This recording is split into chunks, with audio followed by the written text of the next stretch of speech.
Japonija buvo sala ir turėjo primityvės technologijas.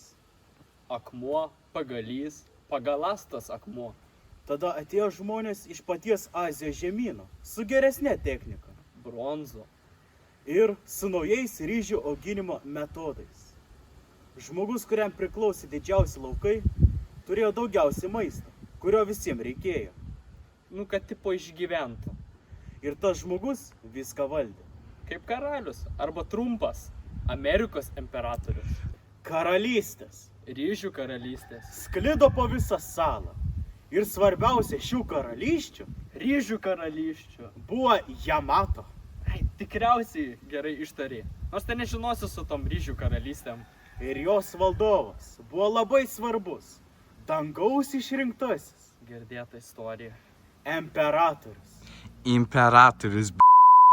Tada atėjo nauja religija. Nes dėl religijų tikrai niekada nekovojam. Princas Šotoku Šokant ryžių ir aguonų. nusprendė įvesti budizmą. Čia bairio nedarysiu, nes tai peržengia ribą. Rėmėjai prašė. Nesvarbu man tie rėmėjai. Kai buvo pasiūlyta visiems nauja religija, jie atsakė ne. Tada princas juos paragino ir atsakymai pasikeitė. Vis dar ne, bet šiek tiek tyliau. Tada buvo užimta valdžia ir įvestas taika reformos. Ne taika, o taika. Ryžių karalystės žodis.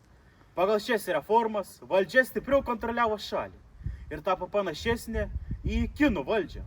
Arba kaip dabartinės Rusijos. Tada japonai gavo abėcėlę Kaip čigonai, nusičigonino iš kino. ir parašė knygą apie save, bei nemažai poezijos. Kaip tu, Karoli.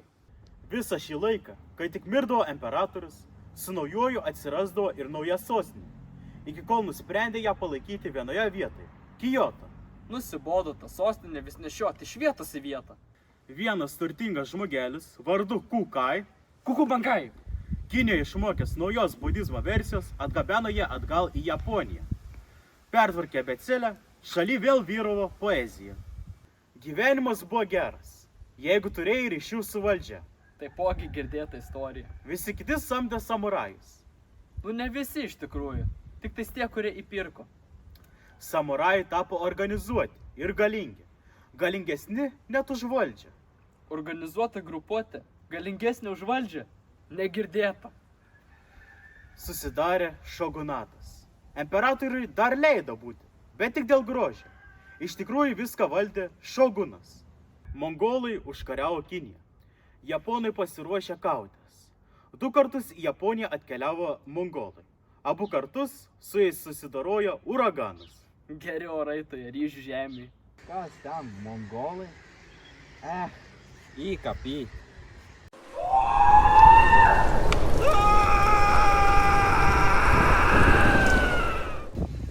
Vėl mongolai.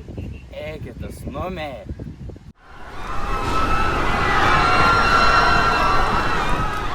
Imperatorius nuvertė šogunatą, o tada šogunatas atsiėmė atgal valdžią.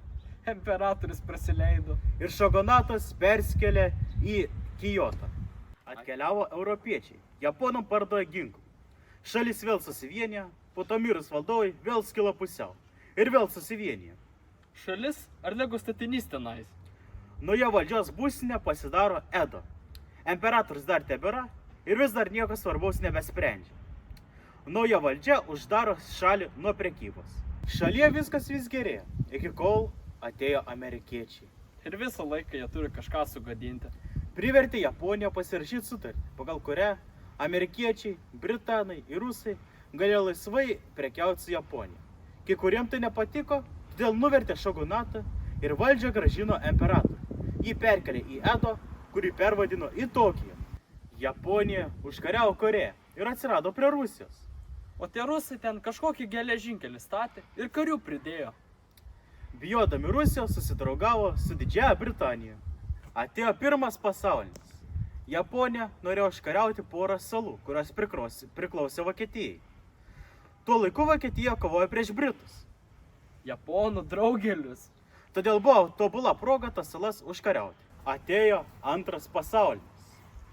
Japonai, norėdami iškariauti daugiau, susidraugavo su austrų tapytojo valdoma Vokietija ir taip tapo Amerikos priešais.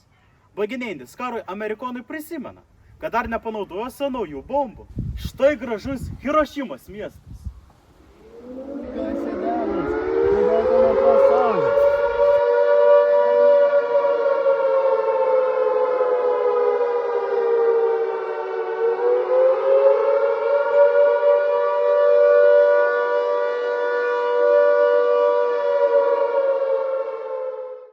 Na gerai, praradom Hirošimą, bet vis dar turim daugybę kitų gražių miestų, kaip Nagasaki.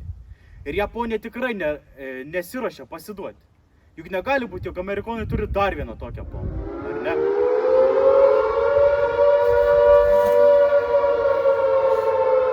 Ir vėl